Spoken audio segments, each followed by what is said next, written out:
I was expecting the Democrats to really keep the House, take the Senate, take the presidency.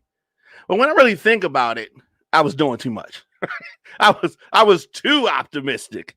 This outcome has really put a damper on Democrats. The ones that were hoping for a bold new agenda, the ones that were hoping to really get some things done. Mitch McConnell's still in control of the Senate. If we have a President Biden, they're going to stop him from doing stuff the same way they stopped President Obama. I mean, that's how else can we look at it? How else can we look at it? These are some of the things that frustrate the average American about government. Now, as it relates to the stock market and the people that's playing with money on, that kind of way, they're probably happy because they're going to say things are going to stay the same because the president's not going to really be able to get things done because government is split. You're going to have the executive branch controlled by a Democrat. You're going to have the Senate controlled by the Republicans. I mean, the Supreme Court ultimately is controlled by Republicans, right? At least right-leaning. So Nancy Pelosi was on track to keep control of the Democratic House, but saw her majority shrinking and her leadership called into question. Republicans' control of the Senate tilted their way as several Republican senators fended off, challenges from Democrats. Races that I thought Democrats were supposed to win. No, they lost. Listen, I call out Republicans when they lose, but when Democrats lose, I call them out too. Just like I was talking about Kim Klacik. Remember, I've been talking to a lot of people online, and they were saying Kim Klacik she raised all this money. She got $6 million, and she dumped it into commercials. We were in the car listening to the radio. God, Lord, listening to the radio. And, I mean, the same commercial came on like 3 times in a row.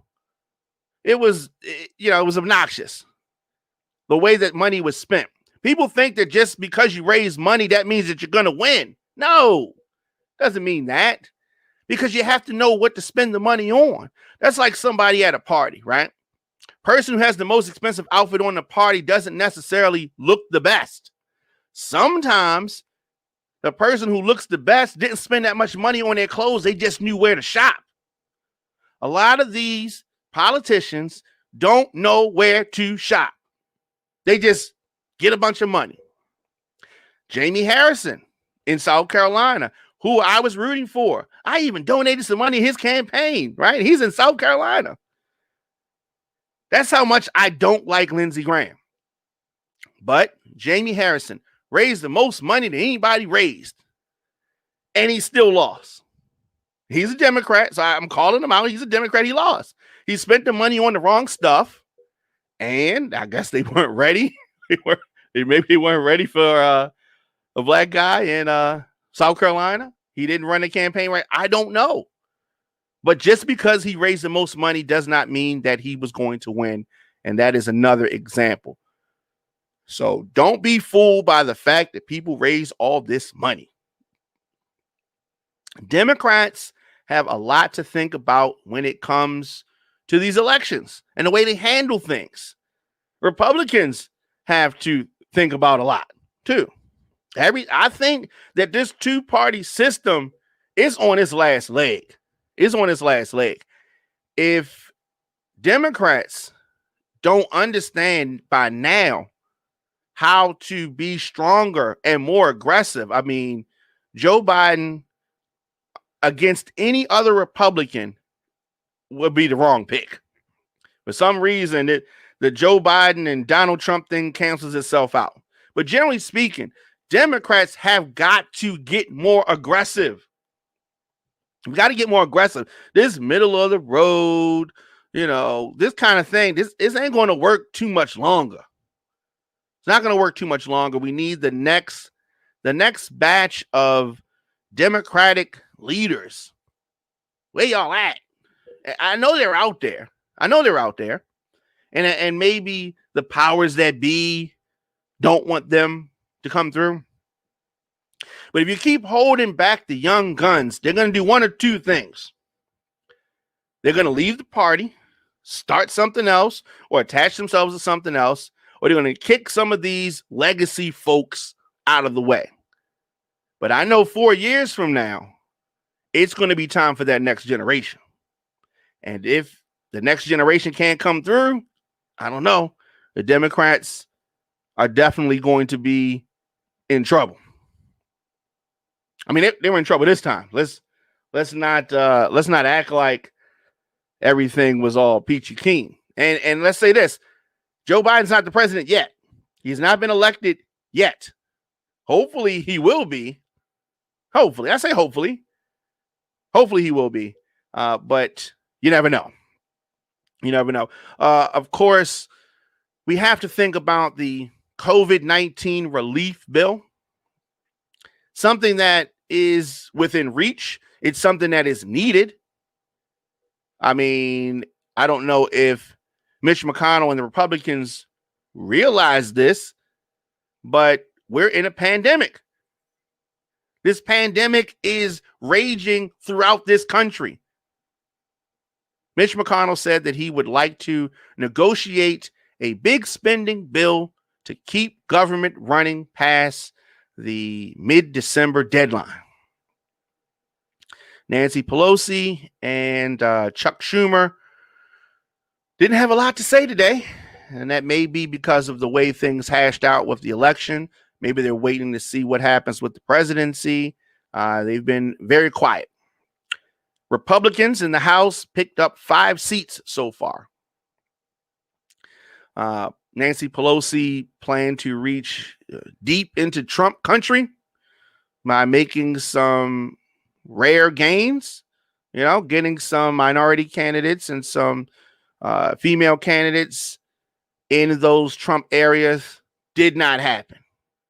The GOP defeated more than a few Democrat freshmen who delivered the House majority in 2018 in a backlash vote against Trump, linking them to their most liberal members. AOC. Has AOC helped or hurt the Democrats? A lot of Republicans linked these freshmen to AOC and said, we don't want somebody like AOC.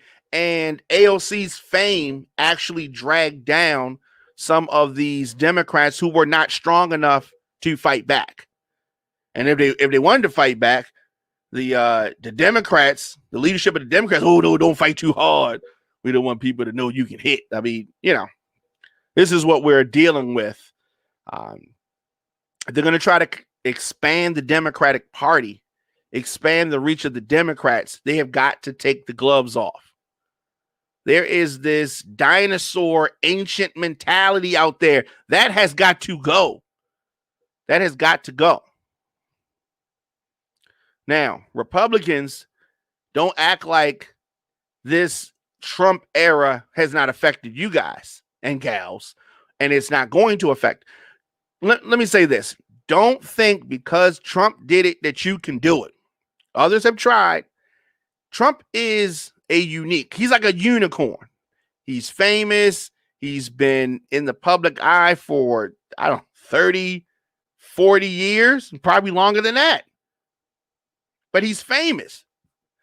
A lot of these Republicans, people can't point him out of a police lineup. So don't think that you can do what he does. He can get away with a lot of things because people have seen him on TV for a long time. But when he goes, and he's going to go, be it now or be it in 4 years, the Republican Party is going to have to restructure and be able to move on in the wake of this anomaly that has been Donald Trump. Voters care about the economy, which is in shambles, mainly because of the leadership of Donald Trump. It is definitely time for a different approach from Democrats and from Republicans. I really want to see another party come up. I'm tired of this two-party system. There are other parties, but we really need another party to come up. Like really come up. Like the Green Party, they be half-stepping like, You know what I mean? The Green Party, and there are other parties. But we need a strong third party to come up. Strong third party to come up. So I am